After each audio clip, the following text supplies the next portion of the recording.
श्री शिवमहापुराण श्री शिवपुराण महात्म्य अध्याय 3 बिंदुक आणि चंचुला. श्री गणेशाय नमः. सूत म्हणे, शौनकजी, तुम्ही शिवभक्तांमध्ये अग्रगण्य आहात, वेदवक्ता ऋषींमध्ये श्रेष्ठ आहात, म्हणून मी तुम्हाला एक गोपनीय कथा सांगतो. पूर्वी समुद्र किनाऱ्यावरील प्रदेशात वाशकल नावाचे एक गाव होते. तेथील ब्राह्मण वैदिक धर्मानुसार आचरण करत नसत. ते सर्वेच्छा सर्व दुष्ट, विषयासक्त व पापचरण करणारे होते. त्यांचा देवतांवर व भाग्यावर अजिबात विश्वास नव्हता. ते कुटिल वृत्तीचे होते. ते शेती करत नसत, विविध शस्त्रे बाळगत असत, व्यभिचार करतात. त्यांना काहीच वाटत नसे. ज्ञान, वैराग्य, सद्धर्माचे पालन हाच परमपुरुषार्थ आहे. या योगे मनुष्याचे कल्याण होते, ही गोष्ट त्यांना माहीत नव्हती. थोडक्यात सांगायचे तर मनुष्य असूनही ते ब्राह्मण पशुवत वागत होते. जेथे ब्राह्मण समाजाची ही अवस्था, तेथे अन्य वर्णांविषयी काय सांगावे. त्या गावातील दुसऱ्या जातीचे लोकही स्वधर्म विन्मुख, वाईट कुत्सित विचारांचे, कुकर्मरत आणि व्यसनी होते. तेथील स्त्रियाही पापसक्त, स्वेच्छावर्तनी, कारस्थानी आणि व्यभिचारिणी होत्या. अशा प्रकारे त्या गावात सद्व्यवहार, सदाचार, सुविचार याचे अस्तित्वच नव्हते. तेथे फक्त दुष्ट माणसेच राहत होती. वाशकलमध्ये बिंदुक नावाचा एक ब्राह्मण राहत असे. तो अधर्मी, दुरात्मा आणि महापापी होता. चंचुला ही त्याची पत्नी.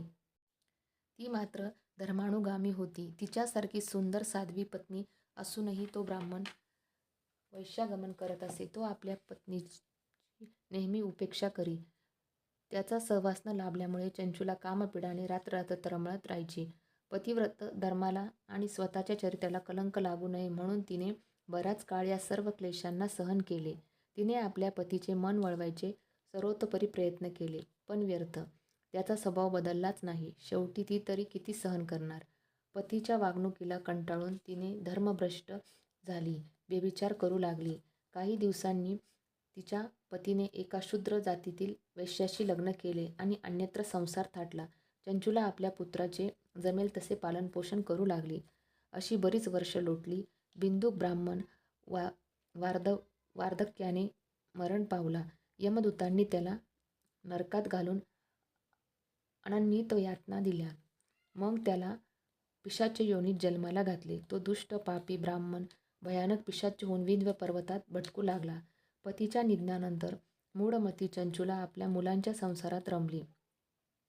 एके दिवशी कुठल्या तरी पुण्यपर्वणीनिमित्त ती आपल्या भाऊबंधासमवेत गोकर्णी क्षेत्री गेली. यात्रेकरूंना तीर्थस्नान करताना पाहून तिने एका तीर्थात स्नान केले. मग ती जत्रेतील मौज पाहत इकडे तिकडे भटकू लागली. फिरत फिरत एका मंदिरात गेली.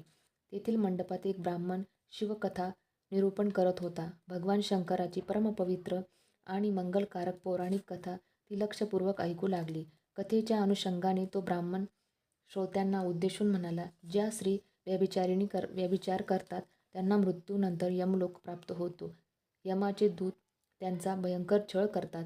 तप्त लोखंडी सळ्यांनी त्यांच्या गुप्तांगांना डाग देतात. त्यांना तप्त लोखंडी पुरुषमूर्तींना आलिंगन द्यायला लावतात. तेव्हा ते जीवात्मे भयंकर किंचाळतात. आम्हाला या यातना सहन होत नाही. आम्ही व्यभिचार करणार नाही. आम्हाला सोडा, असे वारंवार ओरडून सांगतात. पण यमदूतांना त्यांची दया येत नाही. तेथील नियम देव, ऋषी, मनुष्य अशा सर्वांना समान बंधनकारक आहे. तेथे कुणालाही सूट नाही. प्रत्येकाला आपल्या दुष्कर्माचे फल भोगावेच लागते.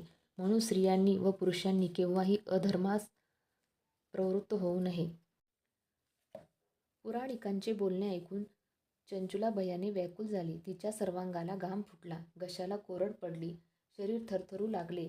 कथा संपल्यानंतर सर्व मंडळी निघून गेले. चंचुला पुराणिकांसमोर गेली. तिने त्यांचे पाय धरले व म्हणाली, हे ब्राह्मण देवता, धर्माला न जाणल्यामुळे माझ्याकडून सतत दुराचार घडला आहे.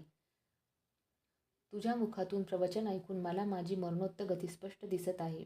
माझी दुष्कर्मे आठवून मी भयकंपित झाले आहे. माझ्या मनात संसाराविषयी अनासक्ती निर्माण झाली आहे. मी पापिणी आहे, मूढ आहे. माझी निंदा करावी तेवढी थोडीच. माझा धिक्कार असो. वाईट विषयाच्या मागे लागून मी धर्मभ्रष्ट झाले. हाय रे दुर्दैव! आता माझी दुर्गती कुणीही टाळू शकत नाही. नरकयातना भोगत असताना कोणता बुद्धिमान पुरुष मला साथ देईल? मृत्यूसमयी मला नेण्यासाठी आलेल्या भयंकर यमदूतांना पाहू शकेल काय? मी त्यांच्या संगेत धैर्याने जाऊ शकेल काय? नरकात माझ्या शरीराचे तुकडे तुकडे करण्यात येतील. मला दुःखद यातना देण्यात येतील. त्या मी कशा सहन करणार? पापाचरण केल्यामुळे मी डुबणार, नष्ट होणार, मारले जाणार, जळून जाणार. हे ब्राह्मण, दुष्कर्मांच्या परिणामाचा विचार करून माझे हृदय दुःखाने फुटून जात आहे.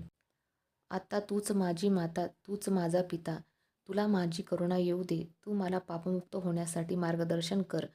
माझी निराशा करू नकोस. मी तुला मनोमन गुरु मानले आहे. तू या आबलेचा उद्धार कर.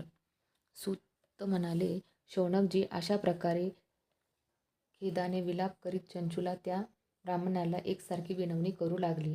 तिची अवस्था पाहून त्या विप्राला दया आली. त्याने तिला प्रेमपूर्वक उठवले. तो तिचे सांत्वन करू लागला. अध्याय 3 समाप्त. श्री शिवाय नमस्तुभ्यं.